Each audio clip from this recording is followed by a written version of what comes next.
And now, for another episode of Dating Etiquette with your host, Christopher Pope. Hi, I'm Christopher Pope. This is Dating Etiquette. In our last episode, we saw Jim work through an important phase known as the pre-date. He utilized his time wisely by going through a checklist, and he also implemented the Plant Man. Jim's all set up for success, and now he's getting ready to go on the date. Today's the big day, and Jim's feeling a little nervous. Don't worry, Jim. This is normal. The first impression of the date happens before you see each other. It's all about your arrival time, and this could be a big deal if you mess this up.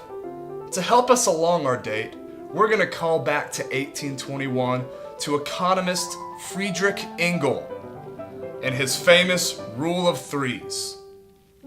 Engel was known in this time as a master tactician and was helping men conduct dates for centuries before you've heard about it here on A Dating Etiquette. As a matter of fact, Engel's first rule of three can serve Jim well in figuring out when to arrive. Engel's first rule of three: arrive 3 minutes late. Being 3 minutes late says, cool stuff happens to me. Don't tell her about the World of Warcraft quest you had to finish before leaving. Tell her about the ducks you helped cross the road by Lake Ella, or how you had to have a debate over what flowers you should buy her. The next rule of three starts as soon as you pick her up. Do not talk about yourself longer than 3 minutes. You need to talk about subjects you both enjoy, and ultimately, your goal should be to get her to talk about herself. Conversations between the two of you are a great success, but stories told at length need to be hers. This technique will help make the car ride and much of dinner way less awkward and way more enjoyable. Another question you may ask is, how long can I leave the table? Well, I'm gonna go to the bathroom real quick, but I'll be back in just a second. Okay. Girls can leave the table for undisclosed amounts of time, but with guys, things can be a bit more tricky. So, how long can I leave the table? The answer is addressed by our old friend Carter Brown, who after a series of social observations noted that guys can leave the table for 1 minute for every $4 they spend per event. Dinner costs $20. You get 5 minutes to get whatever you need done in the restroom. That seems fair. I just can't wait for Jane to get back so I can tell her all that I have planned for tonight. Whoa now, Jim. Hold your horses. The mystery of what you have planned for your date is one of the few powers you hold as a man this evening. Jim needs to understand the concept of progressive revelation.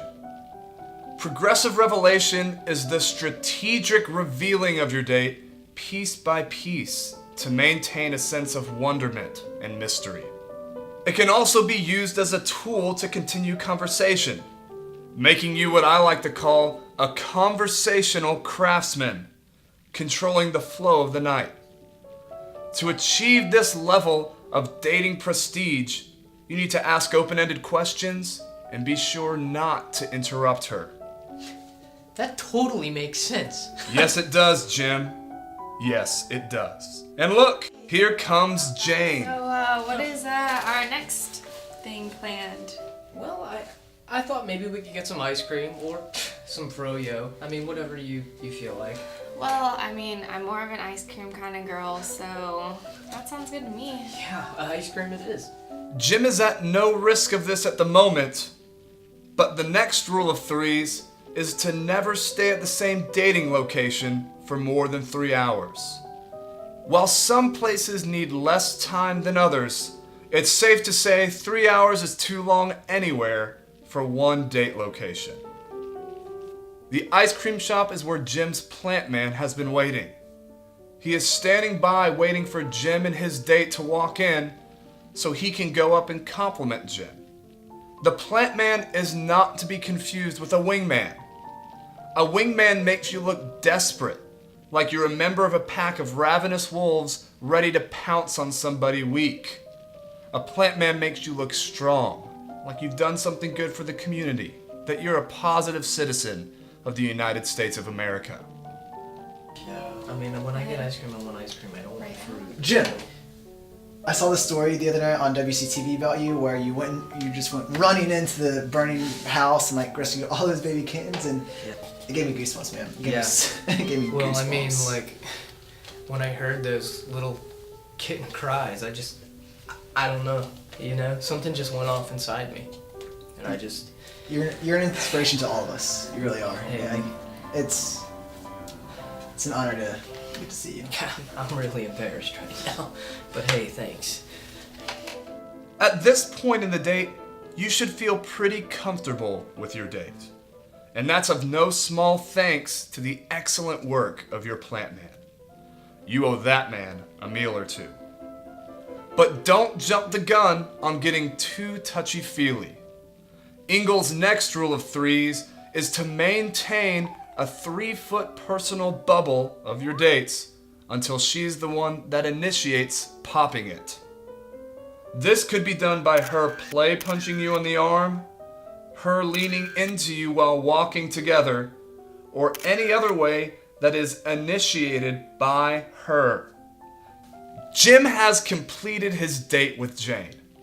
This is a rush of both excitement and relief.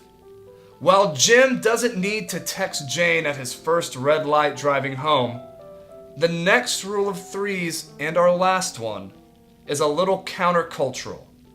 Do not go 3 days without communicating. The fine line between desperation and letting your date know how great a time you had is normally 1 night's sleep. If you go 3 days without communicating, you hurt your chances of getting a follow-up date. That's it for today. Thank you for watching A Dating Etiquette. We hope it was both revolutionary and worth it. For the last time, I'm Christopher Pope. And that was Dating Etiquette with Christopher Pope.